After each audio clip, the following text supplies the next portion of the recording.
Welcome to your navigation series. We're going to make our way to the top of the mat. You can hop forward, you can walk forward, you can handstand forward. We're going to roll up through your spine. This one's called circle chair, so you're just going to wave through your spine.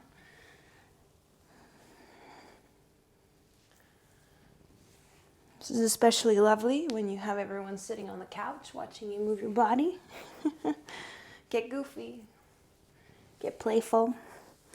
All right, let's get real. Your feet are just about hip-width distance. Come down into a stable chair position. So it's not quite like the active squat. It's a little bit of a narrower stance. Take the arms up.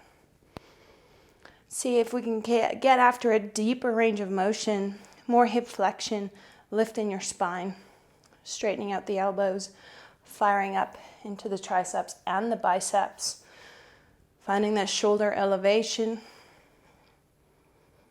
and finding an unwavering gaze.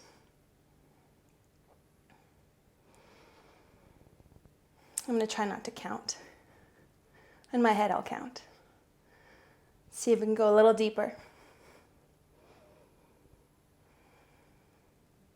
Take your hands down to the floor. Find crow pose. Hands about shoulder distance. Lean the weight over the fingertips. A lot of this is trust.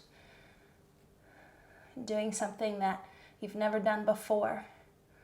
Hanging here or bringing your right knee in between your arms. Placing it back. Oh, nailed it. Lower your feet. Getting cocky. Halfway lift just to flush that out. Step the right foot to the back of your mat. Lower your right knee. Backstroke with your left arm to reach for the right foot. Two options. Guide your left shoulder up to the ceiling. Lean the spine back. Or switch the grip to the inside of your foot and bring the spine towards the mat.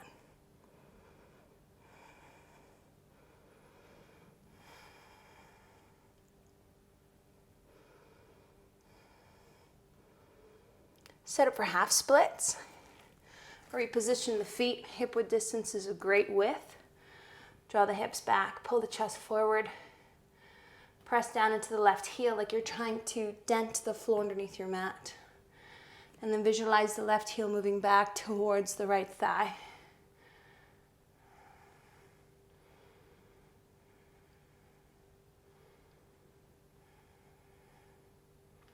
Chandrasana lunge. Get a nice hip-width stance. I prefer to move my left foot back just a few inches. You're going to stay on the top of your right foot. Yes, I know that sounds wacky, but see where you get. You can keep your hand on the floor just like I'm doing right now if you have blocks or soup cans. Those work really well. Also have the option to take your hands on top of your left thigh. And if you want to take this to the next level, if your anatomy allows, reach the arms up overhead. Engaging into the right glute for hip stability. Engaging into the left hamstring, trying to pull your left heel towards your right toes. An unwavering gaze. Take the arms out wide, bring them down to the floor. We're going to move into active splits. So I want you to try to find your end range in splits. So say this is where you're at. Or maybe you're more here. I want you to lift your back knee up. I'm going to take just a little bit of a shorter stance to be safe. You're going to engage through the legs, and you're going to see if you can take your hands off the floor. Now, as you can tell, it's not easy, but it's instability that ultimately helps us to find some strength in the end range.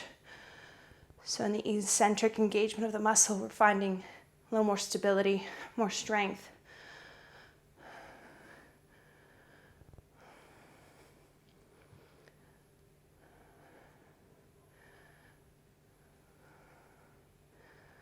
Beautiful. Taking your hands down to the floor.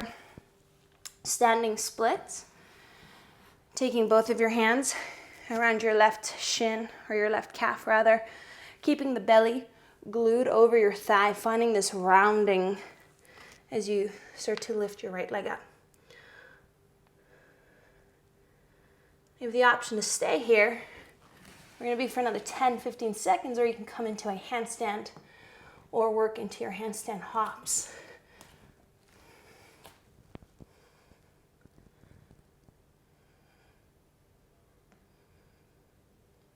I have to really perform right now. I'm on camera.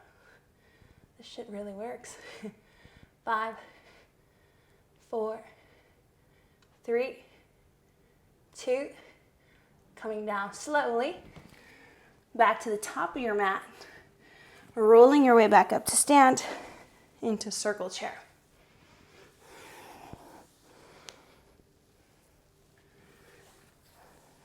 A little bit of unconventional movement to just get you out of your head and into your body. Let's do one more. Circling the arms overhead, inhale. Taking your hands down to your heart, exhale. Tadasana, hands by your side. And just take a moment to feel your breath. Feel the feet planting down into your mat. The weight of your arms. The movement of your breath. Maybe you can even feel your heart beating in your chest. All these things are tangible. All these things are real.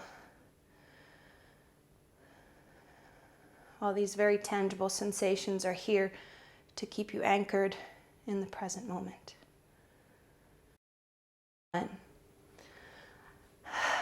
All right, let's do the other side. Circle the arms overhead. Take your feet hip-width distance. Bring your hips down into your stable chair position.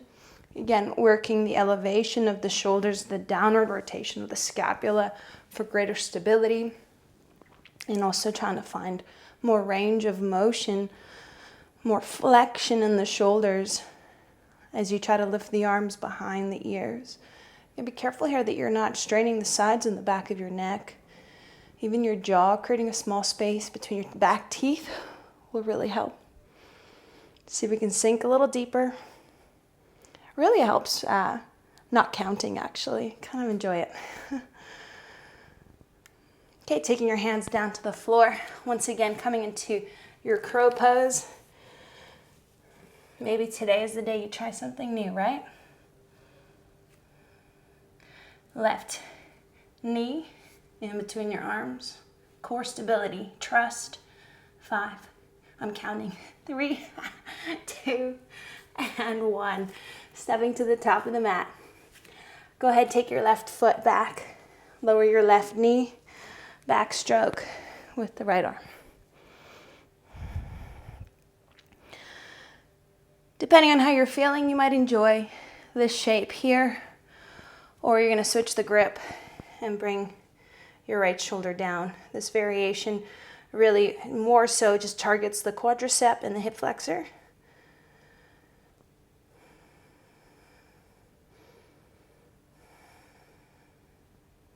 Coming into your half splits variation.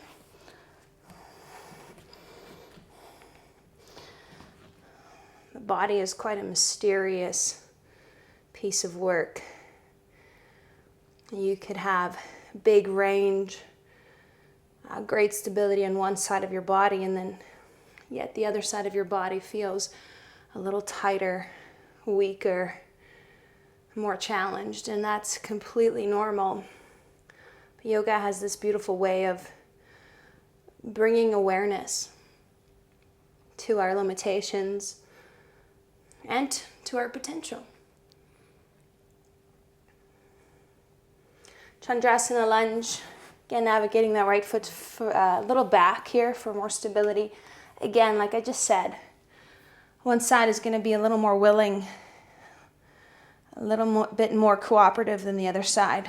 And it's not your job to create tension between your mind and your body. Your mind forcing your body to do something that it's not ready for. It's not what you're here for. So if you feel that strain, if you feel that tension creep into your practice, just again, consider why you're here and what you're working on. Finding greater ease, finding that mind-body connection.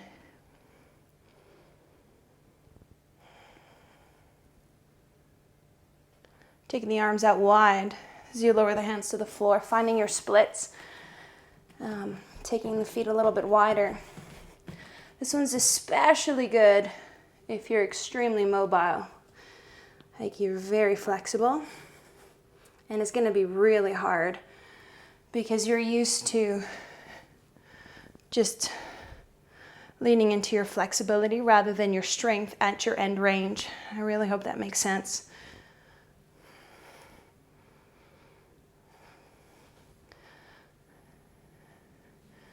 Even though you're struggling with your balance, it doesn't mean that you can't still find it.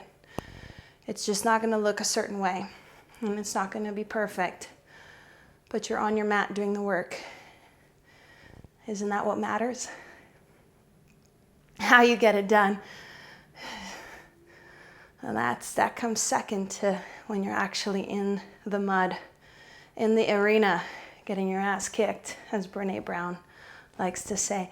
Take it down with grace. All right, guys. Taking your hands, standing splits around your right ankle, wrapping your belly over your thigh. Take the gaze forward, transfer the weight forward. Feel that movement as you start to lift your left leg up. Again, guys, instability is good. I'm not impressed by your perfect balance. I want to see the struggle. I want to see you fight the fight. I want to see you work through the turbulence, the falling out, the trying again. That's the journey. That's the path you're on.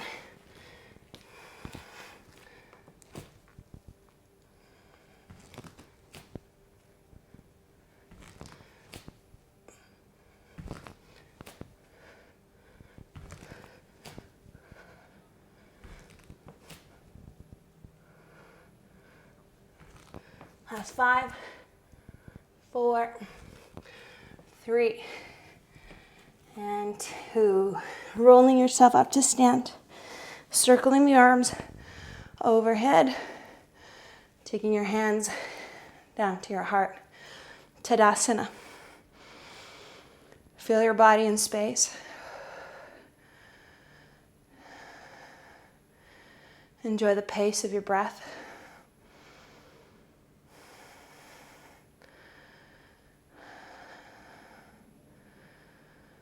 Dancer's pose, right hand to the inside of your right foot.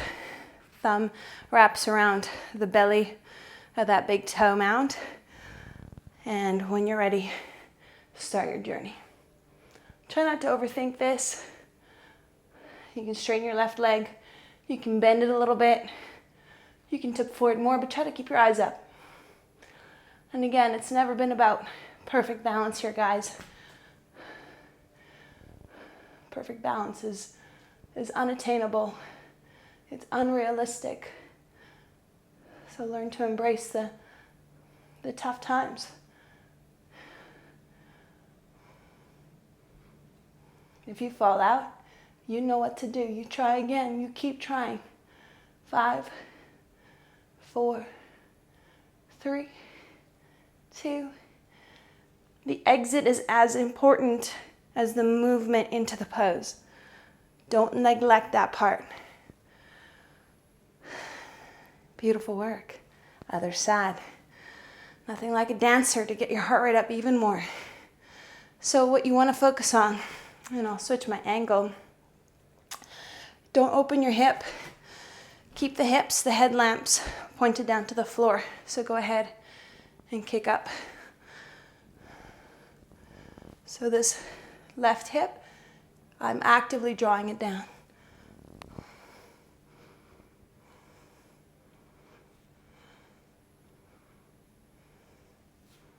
Where can you find more space?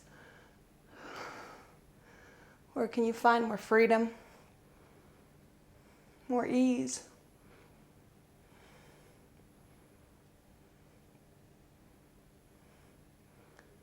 Last 5, 4, 3, 2. Work slowly through the exit to come down to the top of your mat. Circle the arms overhead, inhale. Forward fold, exhale. Halfway lift, inhale. Plant your hands, either step or hop back. One push up, lower your knees, your forearms. Pull your body through, upward facing dog, downward dog as you breathe out. Take 3 deep breaths.